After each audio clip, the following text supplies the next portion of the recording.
Hi friends, स्वागत आहे Vaishali kitchen मराठीमध्ये। आज आपण दुधापासून दही आणि दहीपासून चक्का बनवून घरातच अगदी सोपी पद्धतीमध्ये मार्केटपेक्षा खूप चांगला आपण घरातच श्रीखंड कसे बनवायचे ते बघून घेऊया।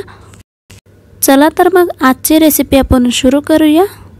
पहिल्यात आधी आपण दूध गरम करून घेतले आहेत। इथे मी दूध व्यवस्थितपणे गरम करून थंड करून घेतले आहेत। पूर्णपणे थंड नाही करायचं, थोडेसे कोमट असताना यामध्ये आपण दही लावून घ्यायचे आहेत। इथे मी थोडीशी दही टाकतोय। दही टाकल्यानंतर चम्मचने व्यवस्थितपणे मिक्स करून घ्या दुधामध्ये। व्यवस्थित मिक्स करून झाल्यानंतर आता आपण झाकण लावून आता आपण ही दूध दही व्हायपर्यंत आपण बाजूला ठेवून देऊया। एक दिवस पूर्ण आपल्याला दही व्हायला वेळ लागतोय। एक दिवस झाल्यानंतर तुम्ही इथे पाहू शकता मस्तपैकी आपला दही जमले आहेत। आता आपण दहीमधून आपण पाणी काढून घ्यायचे आहे। त्यासाठी इथे मी बारीक एक पांढरा शुभ्र कपडे घेतले आहेत। यावर दही टाकून घ्यायचे आहेत। पूर्णपणे दही वतून घेतल्यानंतर आता आपण पूर्णपणे दहीमधून पाणी काढून घ्यायचे आहेत। त्यासाठी आता आपण दही टाकल्यानंतर कपडे एकत्र करून घ्यायचे आहेत। म्हणजे असं व्हिडिओ दाखवल्याप्रमाणे एकत्र गोळा करून घ्यायचे आहेत। गोळा करून झाल्यानंतर हाताने किती होईल तेवढं आपल्याला यामधून पाणी काढून घ्यायचे आहेत। पूर्णपणे पाणी काढून झाल्यानंतर आता आपण गाठ बांधून घेऊया। ही दहीला गाठ बांधल्यानंतर परत आपल्याला असं ही दहीचे कपडे लटकून ठेवायचे आहेत। म्हणजे यामधून दहीमधून पूर्णपणे आपल्याला पाणी काढून घ्यायचे आहेत। अशा पद्धतीने व्हिडिओ दाखवल्याप्रमाणे तुम्ही कपडे बांधून घेऊन अशा ही दहीचे कपडे लटकून ठेवायचे आहे। पूर्णपणे एक दिवस असंच आपल्याला ठेवून घ्यायचे आहेत। जर एक दिवस नाही कळत असले तर तुम्ही इथे पाहू शकता एक थेंब पडायचं स्टॉप झाल्यानंतर किंवा थांबल्यानंतर आपण यामधून दही काढून घ्यायचे आहेत। अशा पूर्णपणे दहीमधून पाणी काढून झाल्यानंतर आता आपला घरातच चक्का बनवून तयार होतोय। मस्तपैकी दहीपासून आपला चक्का रेडी आहे। तुम्ही इथे पाहू शकता मार्केटमध्ये मिळतोय ना ही चक्का। मार्केटपेक्षा पण घरातच खूप छानपैकी चक्का बनवून तयार होतोय।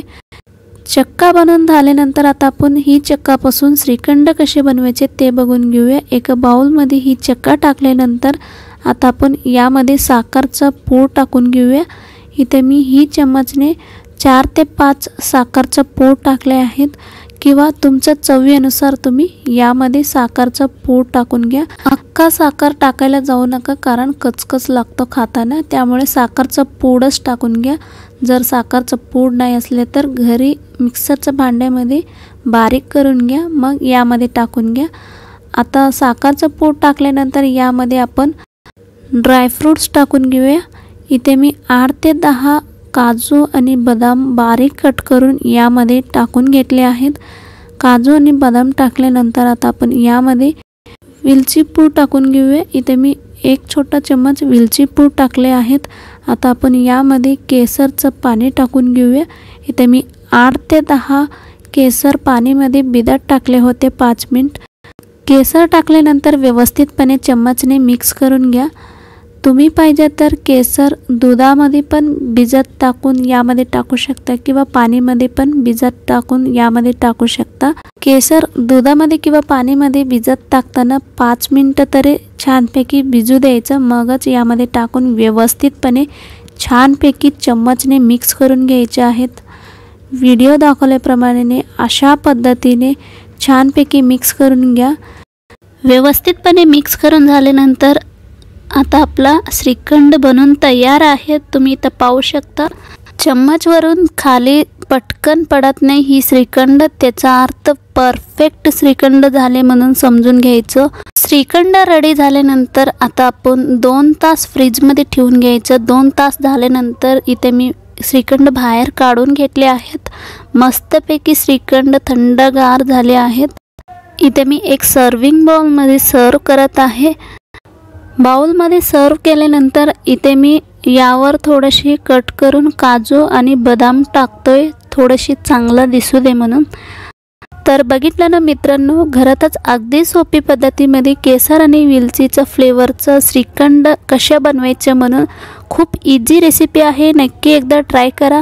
रेसिपी आवडली असले तर लाईक, शेअर आणि सबस्क्राईब करायला विसरू नका. आणि तुम्हाला ही रेसिपीमध्ये काय डाऊट्स असले तर तुम्ही नक्की मला कमेंट्समध्ये सांगायला विसरू नका. तर परत भेटूया असंच छान छान रेसिपी बरोबर. तोपर्यंत मस्त खा आणि मस्त रहा.